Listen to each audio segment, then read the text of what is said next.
I didn't know anything about the disease of addiction. I didn't know I was suffering from that. The reason why I get out and I go use again is because I never addressed the issue of substance abuse. I never did that. I had got caught with a crack pipe, and I went to Section J, and Judge Cannizzaro, he was a judge at that time, and he sentenced me to 10 years. So after that, I caught another charge in Jefferson Parish for 25 pounds of marijuana. And after I got out, I seen Mr. Cannizzaro somewhere, and I remembered who he was, and I told him, hey, you're Judge Cannizzaro, you sentenced me to 10 years. And gave him a hug, told him he saved my life by allowing me to go to jail. For me personally, the jail system,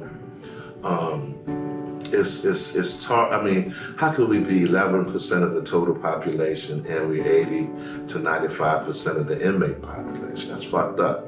A fucked up disparity. The 13th Amendment says slavery was abolished in 1865, right? Except for punishment for a crime. Seemed like we're the only ones doing crime, us and Latinos. And that's not true. They really extended the slavery piece from before they abolished it. I don't think it never was abolished. I think that was just a bunch of fucking words.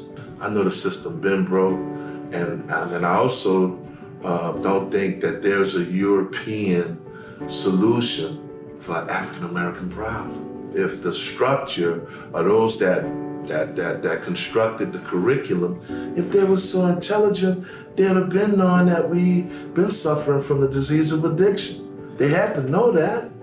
I think the slave trade been making New Orleans, state of Louisiana money for so long, you know what I'm saying? They don't want that to stop. Then now I work for the district attorney's office, and I see where it's a big disparity, because for drugs, we never needed jail. We always needed therapy and models to help change, and motivational interviews to help people change the way they think. I have a nonprofit, it's called Positive Solutions and Social Services Incorporated, and I gotta do some things as it relates to the paperwork and structuring of it, but I'm gonna deal with reentry, detox, treatment, prevention, and intervention. A lot of times when we go to prison, we be to damage the relationship with the family. Like, I don't care when you get out, you ain't coming here. So I wanna offer housing, and I wanna offer some independent living for those that's getting out of prison. You know, we wanna break generational curses. And here in the South, we got a whole lot of them. We stuck on Jesus, and Jesus we ain't never seen him. We live in cognitive dissonance, and we suffer from Stockholm syndrome, because the relationship the ancestor got dealing with Jesus, it was forced on them. What I want to do is show people that the way we think has to be broad. You know, in this life, they got 3 levels. There's the micro, the meso, and the macro. And those people at the macro level could never fathom how we live at the micro level.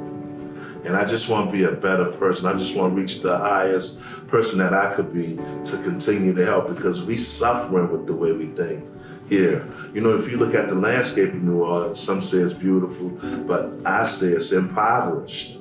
It's like Haiti. And if you go through the history, we have a direct correlation with Haiti, because we assimilate to poverty. And that's what this is about. And that's why a lot of us go to jail and stay in jail, because we don't have money. They don't have proper jobs. We don't show people unconditional love. Our love is surface level. Everything is about the relationship with human beings. You know what I'm saying? It's about that. And if we don't have that connection, then we really can't help each other. I mean, if we can't have a dialogue with people that's going through shit, you know what I'm saying? If they're going through some depression, they feel that society is bad, they're on drugs, they could have lost something, had some type of trauma in their life, then what are we here for, man? We're supposed to help each other. Because all of us are just here for a cup of coffee in the physical. You know, and that's what it is for me.